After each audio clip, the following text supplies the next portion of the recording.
हाँ जी, hello everyone, नमस्कार सबको, प्यार भरे सत श्री अकाल।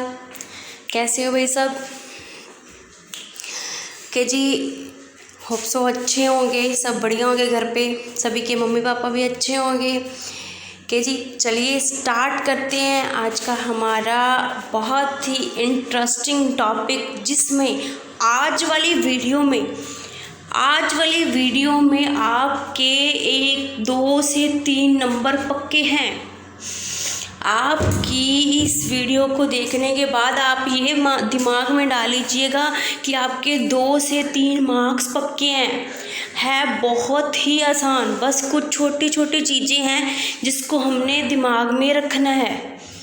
ठीक है जी, बस छोटी छोटी चीज़ें हैं जिसको हमने दिमाग में रखना है।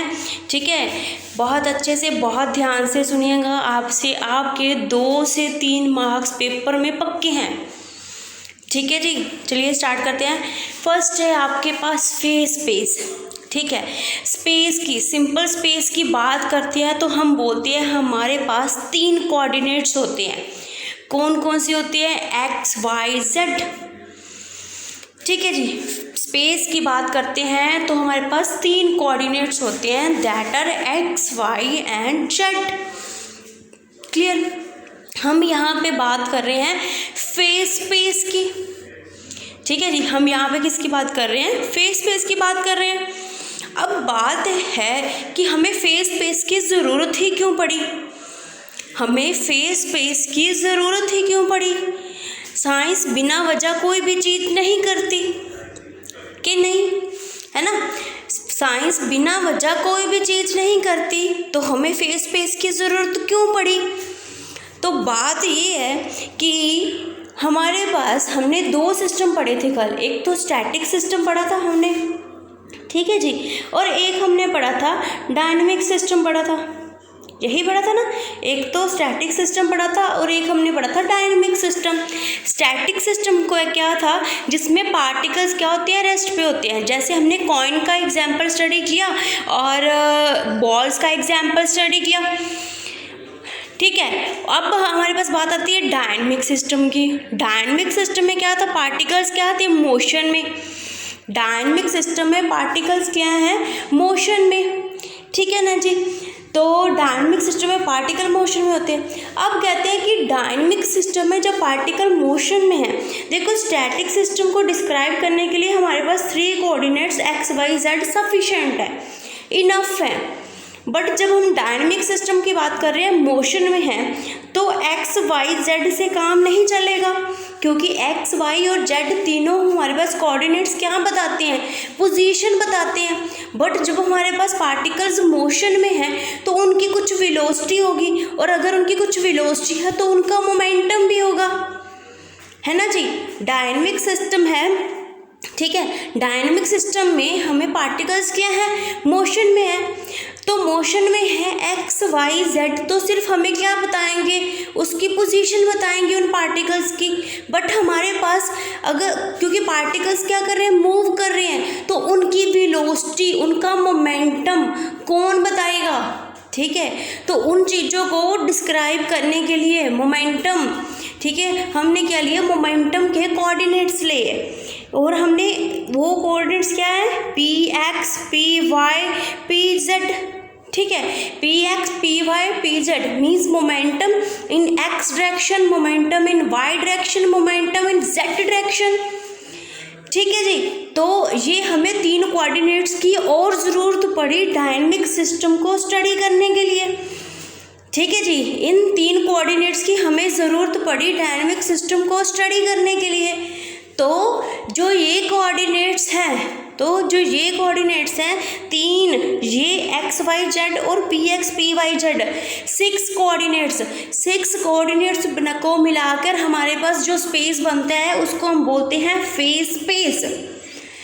ये 6 कोऑर्डिनेट्स को मिलाकर हमारे पास जो स्पेस बनता है उसको हम क्या बोलते हैं? Face space. क्लियर? स्पेस, हमारे पास स्पेस में 3 कोऑर्डिनेट्स होते हैं और फेस स्पेस में हमारे पास 6 कोऑर्डिनेट्स होते हैं। क्लियर? स्पेस में, सिंपल स्पेस में हमारे पास 3 कोऑर्डिनेट्स होते हैं और फेस स्पेस में हमारे पास 6 कोऑर्डिनेट्स हो जाते हैं, 3 स्पेस वाले और 3 मोमेंटम वाले, ठीक है, 3 पोजीशन वाले और 3 मोमेंटम वाले। तो टोटल कितने हमारे पास कोऑर्डिनेट्स हो जाते हैं, 6 कोऑर्डिनेट्स हो जाते हैं इन अ फेस स्पेस, ठीक है जी, क्लियर। अब हमारे पास ये बहुत ही इंपॉर्टेंट क्वेश्चन है जो मैं आगे डिस्कस करवाना चाह रही हूँ, ठीक है, ये बहुत बहुत बहुत ज़्यादा इम्पोर्टेंट है, सीधा एज इट इज़ भी पूछ लेते हैं। कहते जो हमने फेस स्पेस लिया है उसका वॉल्यूम क्या होता है, जो फेस स्पेस हमने लिया है उसका वॉल्यूम क्या होता है, that is h note power 3, h note का क्यूब, h नोट का cube, volume of face space. मैं किसकी बात कर रही हूँ, फेस स्पेस के वॉल्यूम की बात कर रही हूँ, किसकी बात कर रही हूँ, फेस स्पेस जो हमने लिया है उसके वॉल्यूम की बात कर रही हूँ। तो उस फेस स्पेस का वॉल्यूम क्या है आता है हमारे पास h नोट क्यूब। और जब ये भी एक बहुत अच्छी हुई चीज़ है, ये h नोट है जो इसके यूनिट हमारे पास क्या होते हैं, joule second, joule second, h note के हमारे पास यूनिट क्या होते हैं, जूल सेकंड। इसको जो ये वाली 2 चीज़ें हैं इनको एज इट इज़ पेपर में पूछ सकते हैं, इसको अभी की अभी दिमाग में फिट कर लो आप लोग बस, ठीक है। तो वॉल्यूम फेस स्पेस क्या है, h नोट क्यूब, और जो h नोट है उसके यूनिट हमारे पास क्या होते हैं, जूल सेकंड, ठीक है जी, इसके यूनिट क्या होते हैं, जूल सेकंड, क्लियर, ठीक है जी। नेक्स्ट आपके पास आता है 1 नंबर का एक और क्वेश्चन, ऑक्यूपेशन इंडेक्स क्या होता है, ऑक्यूपेशन इंडेक्स क्या होता है, NI/GI, NI/GI, occupation index NI/GI। ये तीनों की तीनों स्टैटिक्स के लिए अलग अलग होता है, बस हमें यही लर्न करना है। ये ऑक्यूपेशन इंडेक्स तीनों स्टैटिक्स के लिए अलग अलग होता है और इन तीनों स्टैटिक्स के लिए ऑक्यूपेशन इंडेक्स हमें लर्न करना है, क्लियर, ठीक है। आगे जब हम जाके तीनों की तीनों स्टैटिक्स कंपेयर करेंगे तब मैं आपको बताऊंगी कि NI/GI that is occupation index, MB, FD और BE तीनों स्टैटिक्स के लिए क्या क्या होता है, क्लियर, ठीक है जी। तो NI यहाँ पे हमारे पास क्या है, सभी को पता है, नंबर ऑफ पार्टिकल्स, ठीक है। GI हमारे पास क्या है, नंबर ऑफ सेल्स, क्लियर, ठीक है जी। नेक्स्ट क्वेश्चन, नेक्स्ट भी हमारे पास एक फॉर्मूला है जिसको हमें लर्न करना है। कहते हैं number of face space cells in momentum interval P and P+DP। हमारे पास कितने फेस स्पेस सेल्स होते हैं, कोई भी मोमेंटम इंटरवल है P से लेके P+DP, तो हमारे पास कितने होते हैं फेस स्पेस सेल्स, कितने होते हैं, V × 4πp²dp/h note cube. V into ये 2-3 फॉर्मूलाज हैं जिसको हमें लर्न करना है, ठीक है। थोड़ा सा मुश्किल है बट हमें कुछ पाने के लिए कुछ तो खोना पड़ता ही है, ठीक है, कुछ पाने के लिए कुछ तो मेहनत करनी बनती ही है, ठीक है जी। अगर हमें गवर्नमेंट जॉब चाहिए तो अगर हम 4-5 बार लिख भी लेंगे तो क्या फ़र्क पड़ेगा, ठीक है जी। तो number of face space cells in momentum interval P से लेके P+DP तक क्या होते हैं, V × 4πp²dp/h नोट क्यूब, ठीक है जी। वैसे ही हमने मोमेंटम इंटरवल में किया है फेस स्पेस सेल्स कितने होते हैं, वैसे ही हमारे पास एनर्जी इंटरवल E से लेके E+D तक हमारे पास फेस स्पेस सेल्स कितने होते हैं, 4√V/h naught cube into m⁻3/2 into e⁻½ DE, ठीक है जी। 4√2V/h naught cube m⁻3/2 e⁻½ DE, clear, ठीक है जी। नेक्स्ट है हमारे पास number of microstates. Number of microstates in energy 0 to E, मतलब 0 से लेके E तक हमारे पास, हमने ऊपर वाले दो फॉर्मूले किसके लिए किए, number of face space cells के लिए किए। मीन्स हमारे पास कितने फेस स्पेस सेल्स है उसकी बात कर रहे हैं। यहाँ पे हम बात कर रहे हैं नंबर ऑफ माइक्रोस्टेट्स की, ठीक है, जिनका एनर्जी किसके बीच में है, 0 से लेके E के बीच में है। तो उसका क्या फॉर्मूला है हमारे पास, 4πV/3h03 2me⁻3/2। क्या है, 4πV/3h03 2me⁻3/2। क्लियर, ठीक है जी। नेक्स्ट है हमारे पास number of microstates in energy E से लेके E+DE। तो हमारे पास क्या आएगा, नंबर ऑफ माइक्रोस्टेट्स हैं वो कितनी आती हैं, 4√V/h03 m⁻3/2 × E⁻1/2 × DE। ठीक है, ये देखिए ये बिल्कुल सेम है जो हमने ऊपर किया था ना, number of face space cells in energy interval E से लेके E+DE, वैसे ही हमारे पास जो नंबर ऑफ माइक्रोस्टेट्स है या नंबर ऑफ फेस सेल्स हैं वो एनर्जी इंटरवल E से लेके E+DE तक सेम है। क्लियर। नेक्स्ट हम बात करें स्टैटिक्स। कहते हैं हमारे पास स्टैटिक्स 3 टाइप्स की है, एक तो क्लासिकल, एक क्वांटम। ठीक है, मतलब स्टैटिक्स 2 टाइप्स की, उसको आगे डिवाइड किया गया है हमारे पास। ठीक है, स्टैटिक्स 2 टाइप की, एक क्लासिकल, एक क्वांटम। क्लासिकल स्टैटिक्स को क्या बोल देते हैं, MB means Maxwell Boltzmann statics. और जो क्वांटम है उसको आगे 2 में डिवाइड किया गया है, बोस-आइंस्टाइन एंड फर्मी-डायराक। ठीक है जी, बोस-आइंस्टाइन एंड फर्मी-डायराक। क्लियर। आगे हम क्या करते हैं, इन तीनों को कंपेयर करना है अब हमने। तो MB तीनों को कंपेयर कर रहे हैं ध्यान से, ये बहुत इंपॉर्टेंट है। इन तीनों स्टैटिक्स को आपने अच्छे से स्टडी कर लिया तो समझ लो आपका काम हो गया। मीन्स आगे हम करेंगे उसमें तो फॉर्मूलेज ही लर्न करने हैं। इसमें हमारे पास एक मतलब ओवरव्यू है तीनों स्टैटिक्स में क्या क्या यूज़ होता है। ठीक है जी। तो MB स्टैटिक्स में हमारे पास क्या है, जो पार्टिकल्स होते हैं वो क्या होते हैं, डिस्टिंग्विशेबल होते हैं, मतलब हम उनको पहचान सकते हैं। जैसे 4 बॉल्स हैं, अलग अलग कलर की हैं। ठीक है जी, मैं बॉल्स नहीं लूँगी, बस मैं एक आपको बता रही हूँ, बॉल्स नहीं ले सकते क्योंकि जहाँ आप कह लो कि जो बॉल्स हैं वो मोशन में है। ठीक है जी। नेक्स्ट है हमारे पास जो बोस-आइंस्टाइन है उसमें हमारे पास पार्टिकल्स क्या है, इनडिस्टिंग्विशेबल है। और फर्मी-डायराक में भी हमारे पास पार्टिकल्स क्या है, इनडिस्टिंग्विशेबल, मतलब हम उनको पहचान नहीं सकते कौन से वाला बॉल कौन सा है। मीन्स हमारे पास मान लो 3-4 कॉइन्स एक जैसे दिए हुए हैं। ठीक है जी। ठीक है, तो पार्टिकल्स के ऊपर कैसे है, बस मैक्सवेल बोल्ट्जमैन स्टैटिक्स में हमारे पास पार्टिकल्स क्या है, डिस्टिंग्विशेबल है, मीन्स हम उनको पहचान सकते हैं कौन से वाला पार्टिकल कौन सा है। और बोस-आइंस्टाइन और फर्मी-डायराक में पार्टिकल्स क्या होते हैं, इनडिस्टिंग्विशेबल होते हैं। क्लियर। नेक्स्ट पॉइंट हम बात कर रहे हैं ऑक्यूपेशन इंडेक्स की। किसकी बात कर रहे हैं, ऑक्यूपेशन इंडेक्स की।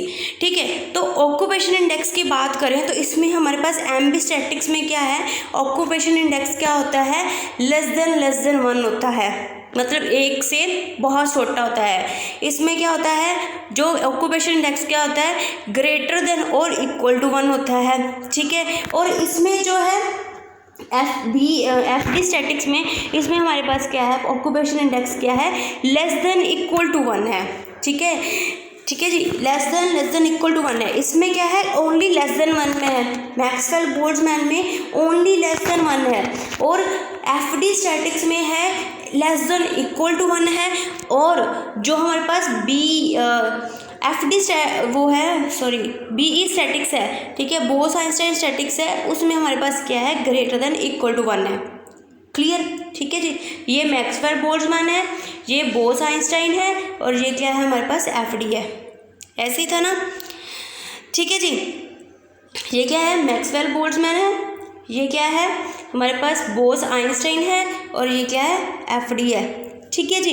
तो इसमें जो इसमें सेल्स होते हैं वो क्या होते हैं, बहुत ज़्यादा होते हैं पार्टिकल्स से। इसमें सेल्स क्या हैं, कंपेरेबल भी हो सकते हैं क्योंकि इक्वल टू का साइन डाला हुआ है। तो जो सेल्स हैं वो पार्टिकल्स से कम भी हो सकते हैं और इक्वल टू भी हो सकते हैं। ठीक है जी। जो सेल्स हैं वो पार्टिकल्स के इक्वल भी हो सकते हैं और कम भी हो सकते हैं। बट एफडी स्टैटिक्स की बात करें तो एफडी स्टैटिक्स में हमारे पास जो सेल्स होते हैं वो हमेशा पार्टिकल्स से ज़्यादा होते हैं। ठीक है जी। एफडी स्टैटिक्स में सेल्स हैं वो ज़्यादा होते हैं पार्टिकल से। मीन्स उन जो पार्टिकल्स, जैसे मान लो 5 पार्टिकल हैं और हमारे पास जो सेल्स हैं वो क्या है 8 या 10 हैं। ठीक है। और अगर हम बात करें बोस-आइंस्टाइन स्टैटिक्स की, तो बोस-आइंस्टाइन स्टैटिक्स में क्या होता है, जो सेल्स होते हैं वो क्या होते हैं, कम होते हैं पार्टिकल से। और इसमें सेल्स क्या हैं, जो मैक्सवेल-बोल्ट्जमैन स्टैटिक्स है उसमें सेल्स क्या है, ज़्यादा होते हैं पार्टिकल से। थर्ड पॉइंट है no restrictions on the particle. Particle के ऊपर कोई रिस्ट्रिक्शन नहीं है, कोई कहीं भी जा सकता है, इसमें भी कोई रिस्ट्रिक्शन नहीं है। बट जो फर्मी डायरेक्ट है इसमें हमारे पास रिस्ट्रिक्शन है due to Pauli exclusion principle. Pauli exclusion principle तो आपको पता है कि हमारे पास एक ही सेल में 2 पार्टिकल्स नहीं जा सकते। ठीक है जी। एक ही सेल में 2 पार्टिकल्स नहीं जा सकते, मतलब 2 पार्टिकल एक सेल में, एक जैसे एक म्यान में 2 तलवारें नहीं जा सकती वैसे ही। ठीक है। तो इसमें क्या पार्टिकल्स क्या है, इनडिस्टिंग्विशेबल हैं। तो 2 पार्टिकल्स हैं तो किसके कितने फेज बनेंगे, 4 फेज बनेंगे। इसमें पार्टिकल्स क्या है, इनडिस्टिंग्विशेबल हैं पर इनके ऊपर कोई रिस्ट्रिक्शन नहीं है। तो पार्टिकल्स को किन वेज में अरेंज किया जा सकता है, ऑब्वियसली 3 वेज में अरेंज होगा। ठीक है। और इसमें क्या है, इसमें पार्टिकल्स क्या है, जो बोस-आइंस्टाइन फर्मी डायराक वाली है, ये वाली एफडी स्टैटिक्स है। एफडी स्टैटिक्स में क्या है, हमारे पास पार्टिकल्स हैं जो वो क्या है, इनडिस्टिंग्विशेबल भी हैं और उनके ऊपर रिस्ट्रिक्शन भी है due to Pauli exclusion principle, कि मीन्स 2 पार्टिकल एक सेल में नहीं जा सकते। तो हमारे पास दोनों रिस्ट्रिक्शन लगाने के बाद हमारे पास कौन सा एक ही अरेंजमेंट आएगा, ओनली वन अरेंजमेंट आएगा। ठीक है।